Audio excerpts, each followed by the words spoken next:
This video, we're going to look at how to calculate the variance of return of a single asset. So, in financial mathematics, there are several ways that we might be able to measure this concept of risk. In today's video, though, we're going to define risk in a very specific mathematical way, and in particular, what we're going to do is we're going to define risk in reference to the variance of a random variable. In other words, the variance of the return R of that asset. And the variance of return of an asset is by definition, as we can see here, variance of R is the expectation that of the square, you can see that you've got the square, of the difference between the actual return here, R, the realized return, in other words, the random variable R, and its expected return. So if we take what observation we observe, we subtract it from what's expected, and we square that, and we take its expectation, that's what's given by the variance. There's also a simplified method of calculating the variance, which is simply equal to the expected value of the return squared minus the expected value of the return all squared. Those are two different concepts. So we've already actually calculated in the previous video how to find the expected return of R. What we don't have at this stage is how to calculate an expected value of R squared. So, for a discrete random variable, it's simply equal to, or the expected value of R squared is simply equal to the sum, and again, this is for a discrete distribution, is equal to the sum of R squared times the probability that the return is R squared, the realized return is R squared, and that's summed across all possible values of R in the domain of R, I suppose you could say, the all possible values of return.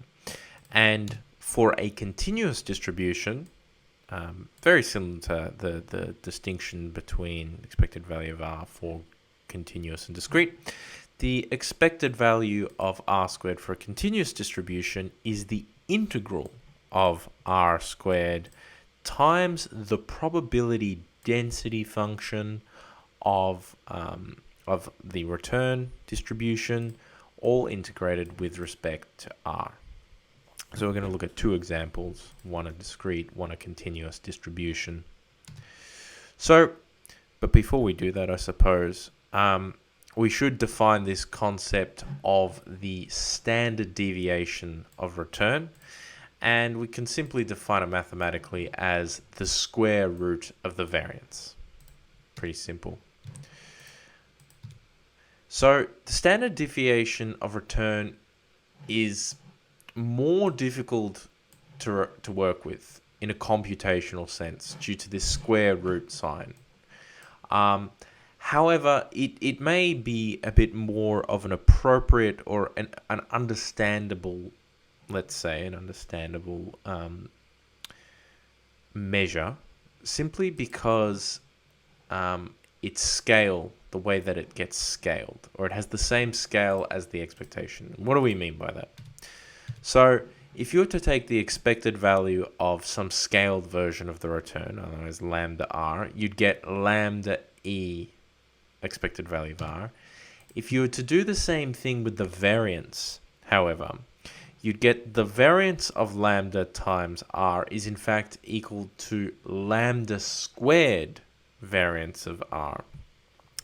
So it doesn't have the same scaling property that the expectation does. However, in the case that we deal with the standard deviation, we do end up with that scaling property, minding the fact that you have to take the absolute value of lambda at the front. So if you've got a negative lambda here, you'll end up with the absolute value. But we do have this nice scalability with the standard deviation.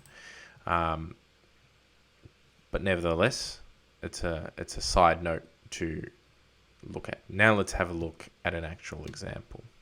So suppose an asset has a 20% chance of returning 5% to an investor, 30% chance of returning 10%, and 50% chance of returning 15% to an investor.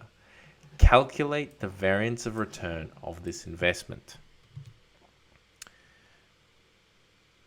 In example 2, and we might have to go all the way back, we found that the expected return of this particular portfolio was 11.5%, and you can go back to a previous video, expected return of an asset, to find that how we get to that solution. Now what we're more interested in is calculating, if we go to the second step, we're calculating the value of the expected value of R squared. So the expected value of the return squared is given by the sum across all possible values of R times R squared times the probability that the return is equal to the observation. So in this case, that becomes 5 squared because we've got a 5% return times the probability that the return is 5%, plus the next possible return has a 30% chance of returning 10%. The next possible return is 10%. So we've got here 10% times the probability that you return 10%. And finally, the last possible return is 15%. And that's where you get this probability of R equals 15% squared times probability R equals 15. And if we go to the next step here, we've actually got the respective probabilities of those events occurring. You've got 20% chance of 5% return, 30% chance times 10% return, and a 50% chance of 15% return. Sum all of those up and you get a value of 1.475%. Now we haven't finished there, because what we have to do now is we have to calculate the variance of returns. And the variance of returns, as we are going to use that formula that we had previously, is the expected value of R squared minus the expected value of R all squared. Plug those numbers in. We've got our value of 1.45% here, our 11.5%, which we derived previously, and we get a value of 0.1525%. Let's continue onwards. So this is going to be an example similar to the example that we had a look at for continuous distributions. We're going to use the same continuous distribution, namely the beta distribution, but we're not going to know that. So because we don't know that, we're going to do this from scratch. So suppose the asset of a return has a probability density function given by the following. You've got the probability density function is gamma of alpha plus beta over gamma alpha, gamma beta, r to the alpha minus 1, 1 minus r to the beta minus 1. Now, note that alpha and beta are some positive integers, and because of that, we have this special case of the gamma distribution, the gamma function, not gamma distribution, the gamma function which says gamma of x is equal to x minus 1 factorial. Find the variance of return of the asset in terms of alpha and beta. So, to find the variance of the return, let's first compute the expected value of r squared. And again, we're going to use that formula that we had. We have the integral from r, or all possible values of r in the space of r. Integrate that integrate r squared times the probability density function, all integrated with respect to r. We're going to just substitute in some numbers. So all possible values of r is effectively all values between 0 and 1, because that's where the probability density function is non-zero. We've still got our r squared, and here you can see I've just substituted in the probability density function. Next step in, is we're going to do sort of a similar approach that we took when we did the expectation. The first thing that we're going to notice is that there's an r squared here and that there's an r minus alpha minus 1 to the power of 1 there. So what we can simply do is, using the power laws, we simply add this 2 to the power here, and that gives us an alpha plus 2, and we've still got that minus 1. So here we're going to do something a bit tricky, and you'll see it got a little bit complicated. So what I want us to realize is, here we had an alpha in the previous probability density function, and we had an alpha and an alpha here in the probability density function. So what I want us to do is, now there's an alpha plus 2. So what I'm going to try and make this middle integral look like, what I'm going to make this particular factor here look like, I'm going to, instead of writing alpha and alpha, I'm going to write alpha plus 2 in the next step. So here you can see I've got my alpha plus 2 and my alpha plus 2. That's replaced where I've seen my alpha. Now you might be saying, well, that's not it. That's not even equal. And you're right, it's not equal. So what I've done strategically is, outside the integral, I've divided by those two factors, gamma of alpha plus 2 plus beta, right, to cancel out with that top function. And then I've got this gamma of alpha plus 2 here.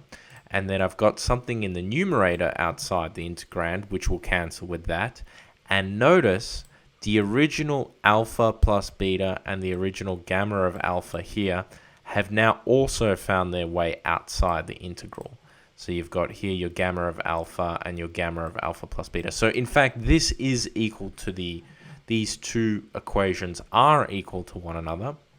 It's simply the fact that we've done a bit of tricky pre-multiplication here at the front, so that there are cancelling factors and some of the other points are still out the front. There is a reason for this, of course. So if I go to the next step in this equation, so there's two things I want us to pick up here. The first step, or first part of the step that I want us to see, is that where we see an alpha plus 2, I've replaced this with an alpha star, right? So it's a new parameter. I've effectively defined a new parameter, alpha star here. And of course, alpha star is simply equal to alpha plus 2, and I've written that. That's one point I'd like to point out. Well, nothing too tricky there. You'll see why this is very important in a second. Here, however, instead of what I've done for the gamma function variables, is instead of writing them as gamma of alpha plus beta, which is a bit computationally, it's the same thing as, say, for example, alpha plus beta minus 1 factorial. The reason I like dealing with factorials is because I really remember that what the definition of a factorial is, n factorials, n times n minus 1 times ... all the way to 1. It's a little bit more complicated dealing with gamma functions. I'm not as familiar, potentially, but it's easier to visualize, I think, in its factorial sense, or in its factorial notation. And in doing that, all I've done is I've rewritten alpha plus beta, gamma of alpha plus beta, as alpha plus beta minus 1 factorial. Remember, gamma of x is x minus 1 factorial.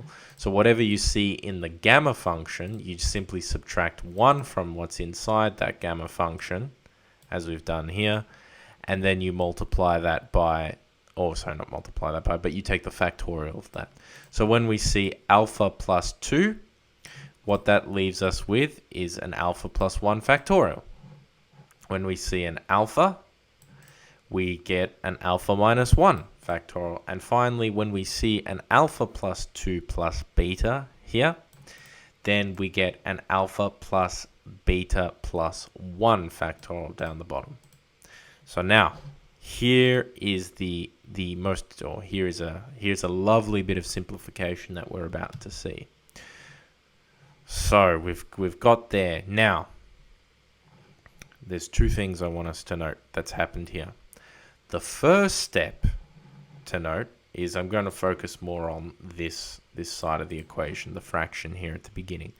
What I've done simply is I've rewritten this alpha plus 1 factorial as alpha plus 1, you can see, times alpha times whatever's left over in the factorial, and that would simply be alpha minus 1 factorial by definition. That's simplification, or it's actually more complicated than before, but there's a reason I've done that, and the reason is because here there's an alpha minus 1 in the denominator. So I've basically tried to stick in an alpha minus 1 in the numerator, or at least expand one of the factorials, so I'm left with alpha minus 1 factorial somewhere. Similarly, I've done something as well with the denominator here, where alpha plus beta plus 1 factorial has been rewritten as this complicated alpha plus beta plus 1, then alpha plus beta times alpha plus beta times alpha plus beta minus 1 factorial. And again, the reason I've done that is because if you notice, it will cancel with the numerator at the top here, alpha plus beta minus 1 factorial. So that's part 1 of this explanation. Part 2 of this explanation, and you can simply here see that I've just written times 1, and you might be asking, well, where did that integral go? Well, this is part of the magic of the mathematics, and why we even bothered taking out factors and putting them in. The reason that we've done this is that we've reparameterized it using alpha star equals alpha plus 2. But if you notice, this newly parameterized function, let's say in the integral with respect to r, is identical in a sense of, identical in look, let's say. It's not equal to, but identical in look to the original probability density function, but it's obviously got an alpha star. Now, what do we know about probability density functions when you integrate them with respect to the whole domain 0 to 1? Well, we know that by definition, since it's a probability density function, the integral across that whole function must be equal to 1, and hence why we could simplify this to 1. And so in our last final step, what we do is we simply cancel out that alpha plus beta minus 1 factorial down the bottom with the numerator here at the top, and similarly we do that with the alpha minus 1 factorial and the alpha minus 1 factorial, and what we're left with here at the end of the day is alpha plus 1 alpha plus beta plus 1 times alpha plus beta. Now, that is of course the expected value of the return squared, but what we were looking for is in fact the variance. So now, if we go to the next stage, recall that in example 3, or in one of the other previous videos that we've done, we found that the expected return of this particular distribution happened to be alpha on alpha plus beta. If you don't remember that, I recommend you go and look at that video again. Again, that expectation was used. How we arrived at that expectation was a very, very similar technique to the way we conducted our expected value of r squared today. So very similar technique. So in doing that, we now have the expected value of r. We have the expected value of r squared. So now we simply plug those two expressions into our formula. So here is our expression from the previous page or the previous slide, which was our expected value of r squared. Here is our expected value of r inside the brackets. And we're going to do just some little simplification here. We're going to put them under the same numerator. So here, when we take the square of a fraction, that's simply the equivalent of squaring the numerator and squaring the denominator. Nothing new. Now here's where it might get a little bit tricky. So I'm looking at the numerator here, and I'm looking at the the denominator here, and the denominator here. And effectively, just as a side note, I'm trying to find a common factor between these two denominators. And in this case, the common factor is actually simply only equal to alpha plus beta, so which is a bit of a pain. So effectively, what we need to do is find the lowest common multiple of this this denominator and this denominator here. That lowest common multiple happens to be this expression down the bottom here, alpha plus beta plus 1 times alpha plus beta squared. As you can see, alpha plus beta squared, this alpha plus beta squared goes into this this denominator here, and equally alpha plus beta plus 1 times alpha plus beta also will go into this denominator here. So then, to do this fraction, how do we work this out? Well, to do the fraction, the example here, to go from, this denominator to this denominator here, we had to multiply by alpha plus beta. So hence we multiply the numerator by alpha plus beta to keep that function consistent with itself. Similarly, how do we go from alpha plus beta squared to this denominator here?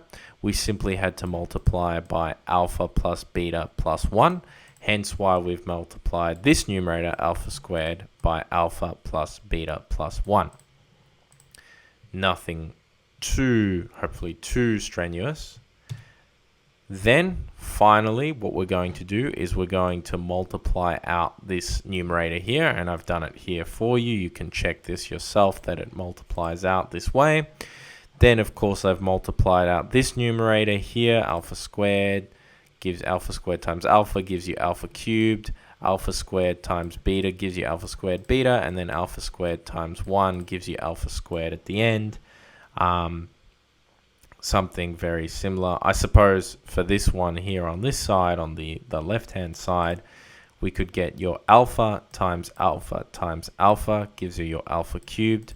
Then you've got alpha times beta gives you your alpha squared beta.